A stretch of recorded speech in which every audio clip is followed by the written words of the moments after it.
I'm ChosenArchitect, and this is All The Mons.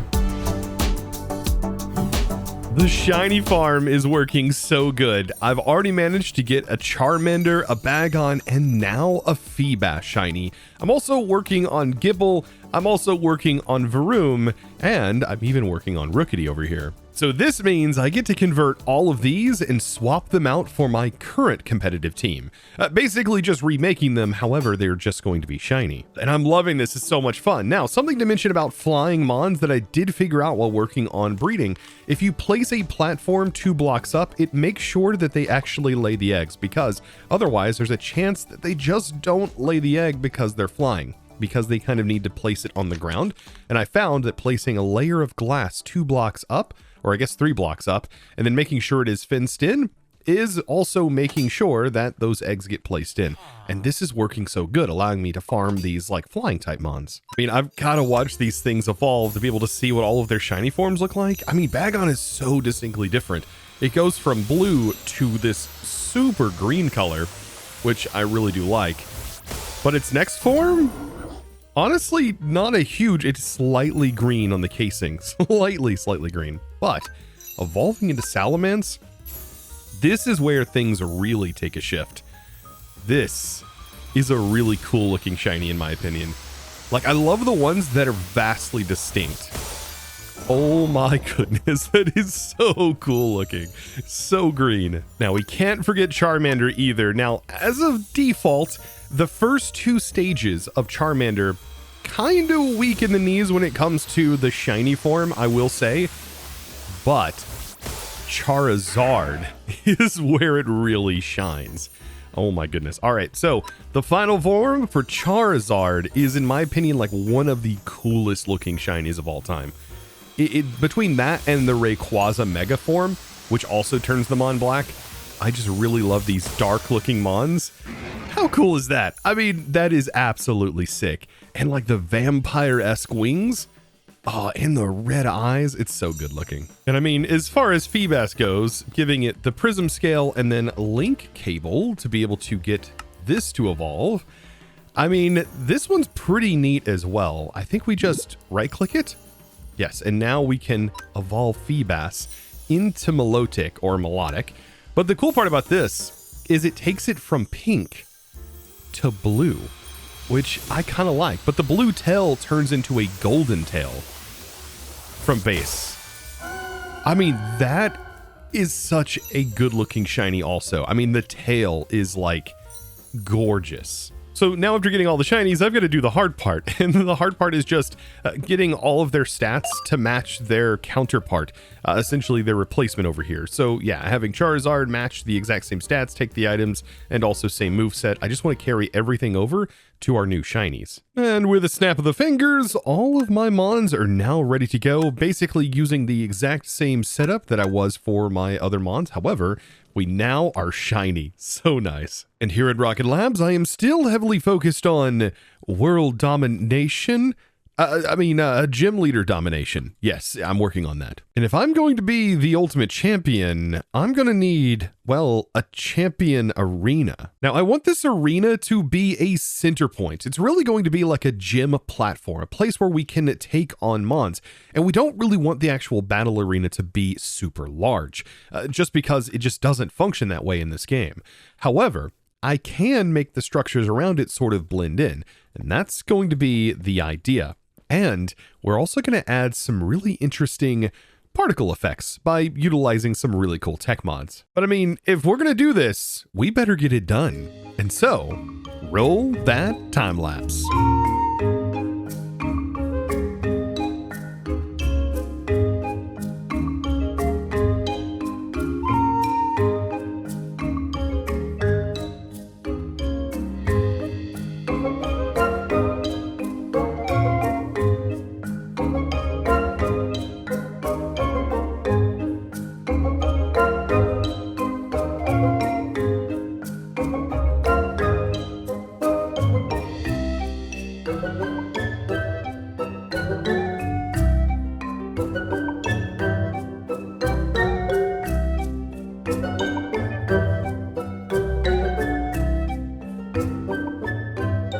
So I've made it this far into the actual arena build, and this is the point where I want to share this with you, because what I am currently doing is, because this is symmetrical, I'm able to work on 1/4 of the build, and I actually want to share this particular 1/4 with you, with it being all stone and in its sort of blank form, allowing you guys, if you want, to be able to put it into your world, place in all of the 4 sections, and then customize it from this point forward. So what I'm going to do is I'm going to share this schematic file with you. So this is going to be the 1/4 slice of this build, so be sure to check it out. I'll have it over in my Discord inside of my schematics channel.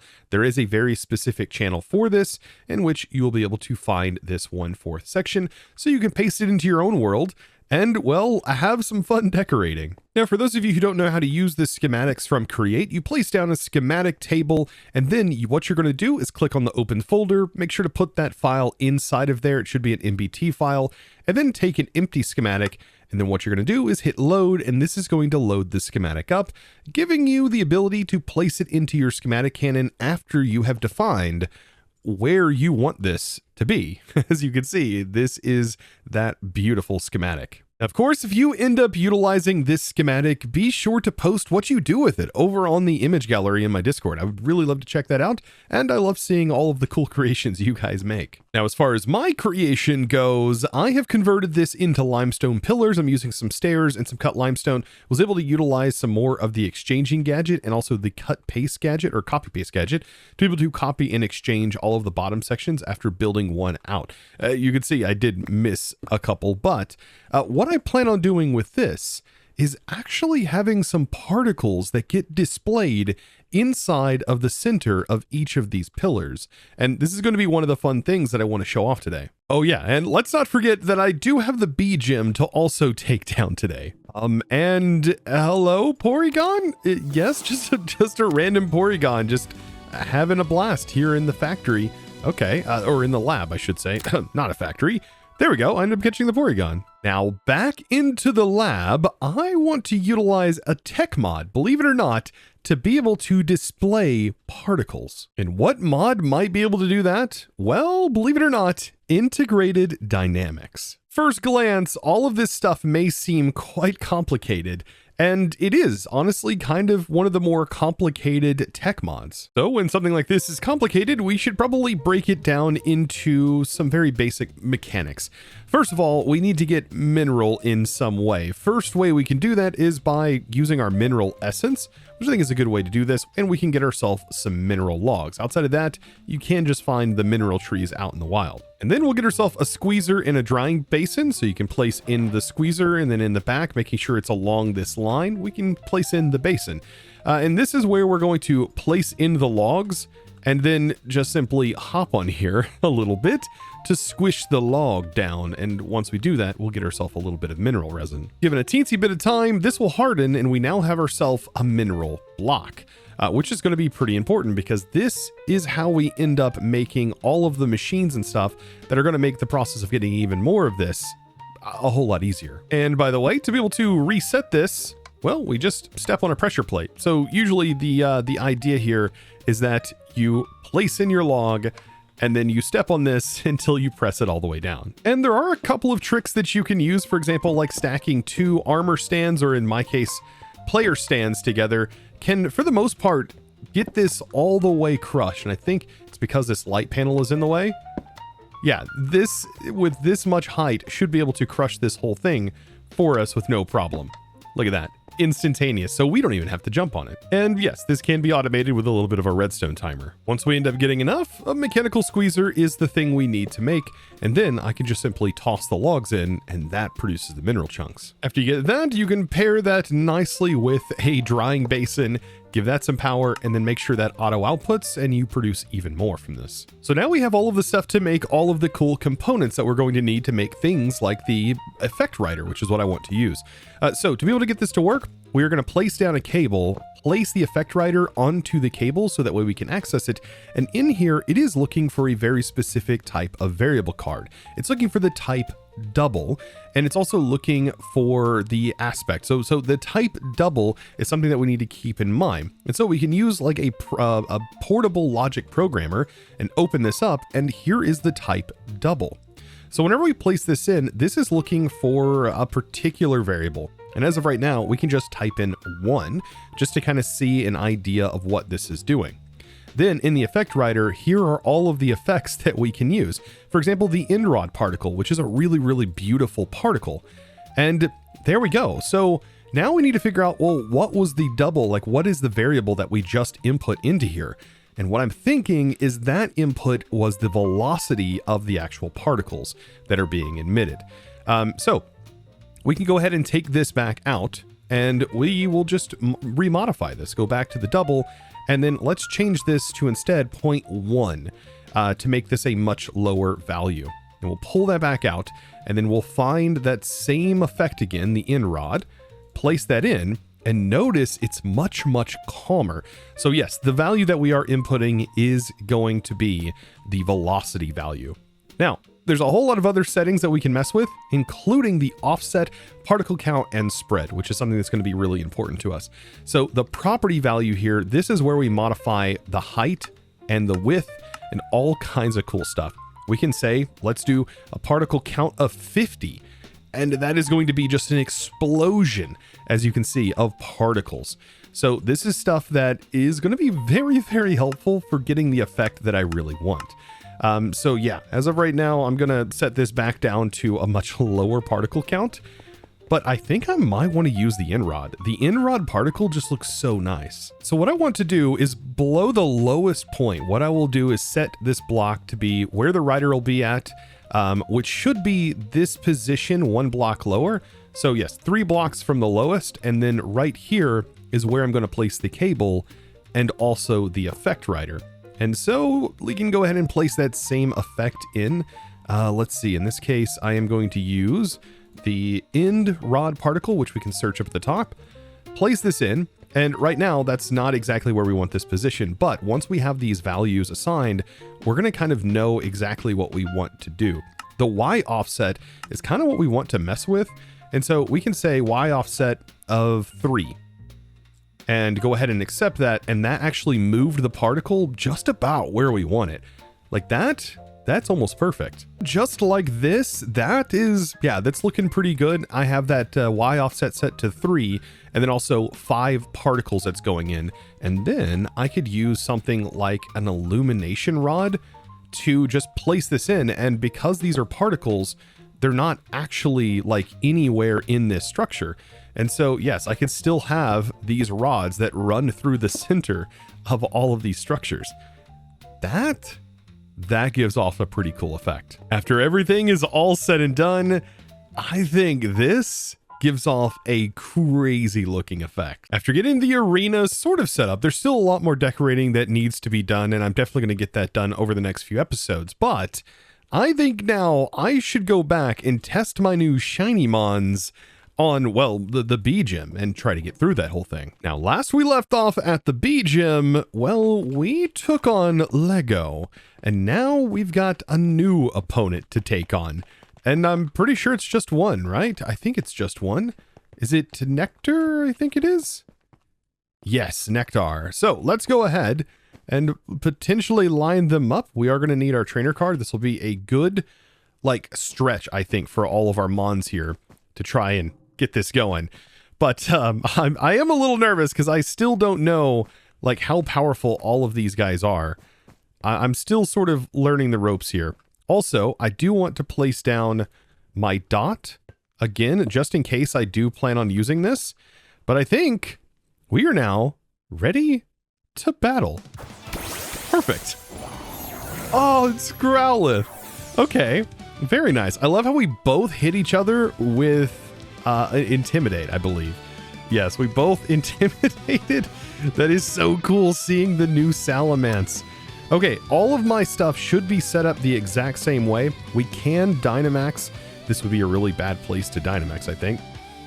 But I wonder, Dragon Dance should be a good option here. I mean, we are affected heavily by by fire damage, and he's definitely going to do that. So I'm thinking maybe Earthquake right off the bat, since he does have some weaknesses to Earthquake. So we'll hit him with that. Yes, that was a perfect wipe. All right, perfect KO on that one. Combee, okay. Fire, weak to wing, okay. I don't know if I should keep Salamence in here. I don't know if, am I like super affected by any of these things? Bug is like 1 to 2 times potentially. So you know what? This one, I don't think Earthquake is going to really do all of that much. We could just like set up an Outrage potentially, or I could just swap out. I think I'm going to try and set up a Dragon Dance. Oh no, why did they do that? Wait a minute. That was a free setup. Wait. Why did they do that? Okay, so they do have a fighting type, but like, okay, so I got 1 free. We're gonna Outrage because of that free setup. Okay, our speed is way higher. Ooh, Venusaur. I think we're somewhat fine. No, we are probably not fine, and we're locked in, by the way, to Outrage. So I am going to continue Outrage. Oh, this is probably going to hurt, isn't it? Oh, man, was that a body slam? That was a body slam. That was a cool animation. All right, Outrage. They did heal, but this is going to knock them out. We should avoid Confusion if this only lasted, yeah, if it only lasted a couple of turns. So we avoided Confusion.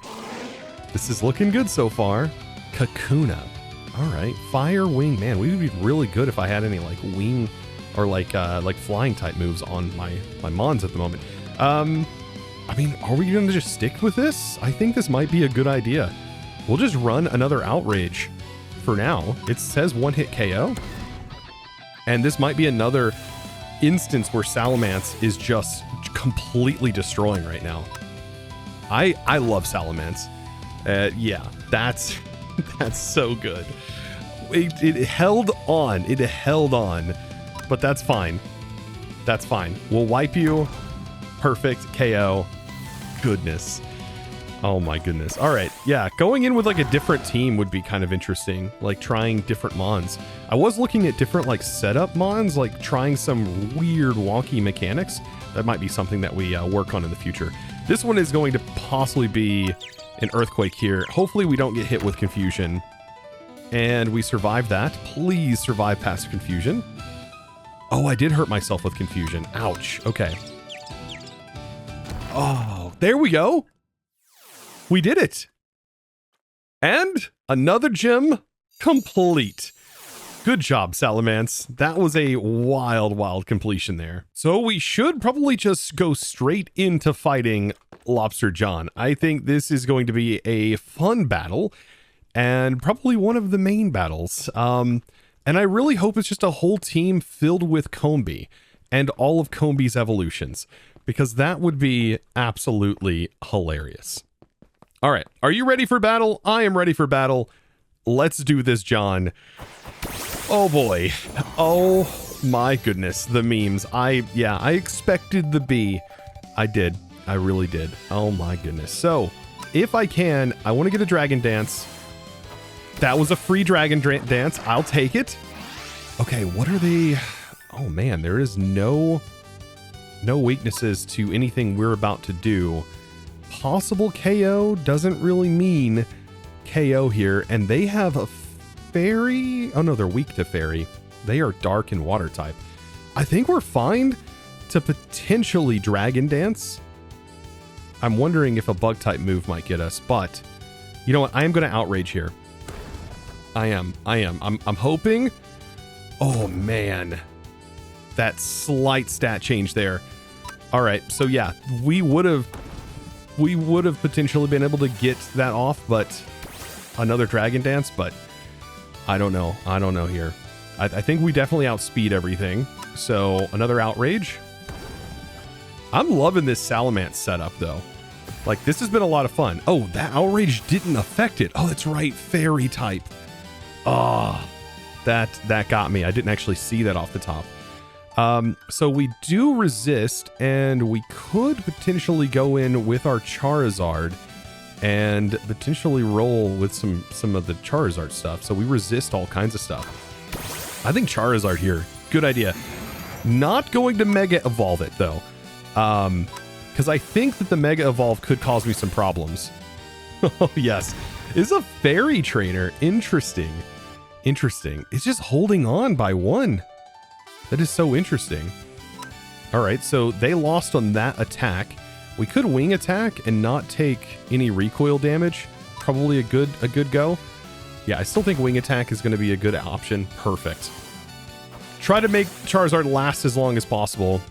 This, I think, is also going to be a Flare Blitz. Yeah. Just so good. Okay. What are we going to get hit with? Ooh, okay. So Vespiquen, man. All right. Power Gem has Citrus Berry. Do we go in with Rayquaza just to potentially hold on? Or we go in with Toxtricity and we give it some Electric Shock. Yeah. I think shocking it with some Overdrive, definitely good play here. Toxtricity, I'm falling in love with Toxtricity. The more I play with it, the more I'm really loving this mon. Okay, no benefit to anything we do here, but we could go ahead and do a setup with Sludge Bomb.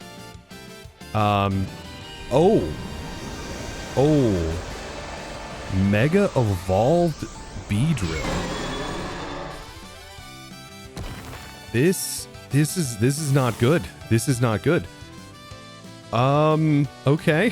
What do I go in with? So, I mean, flying types, fire types, and rock and psychic is what it's weak against. But I'm thinking we could just go in with Rayquaza. Potentially I would say outspeed, but I don't think we can. Using Draco Meteor and get or flying. I'm thinking flying. The Dragon Ascend. If we survive this, please survive it. Thank goodness. Okay, that's good. Oh man. And you know what? This wouldn't have happened had I not encountered like a legendary at the start. Otherwise I wouldn't be using this.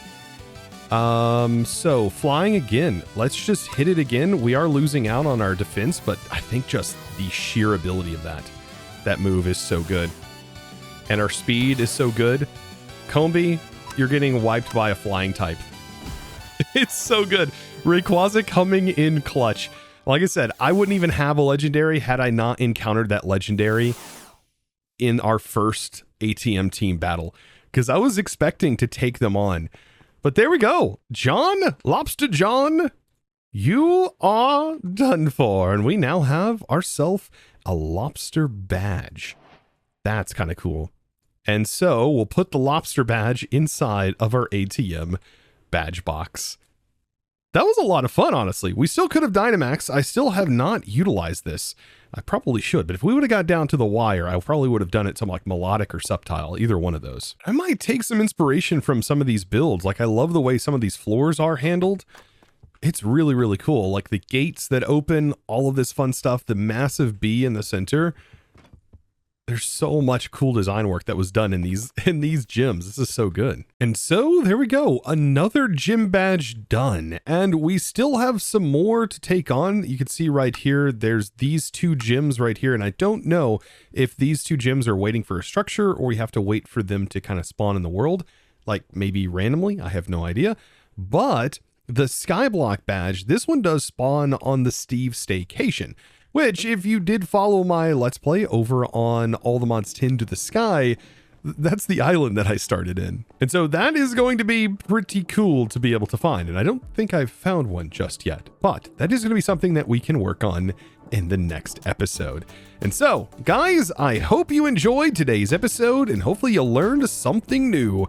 And I hope you enjoy this build. And I'm excited to see what you guys all do with it if you do plan on like placing it in your own world.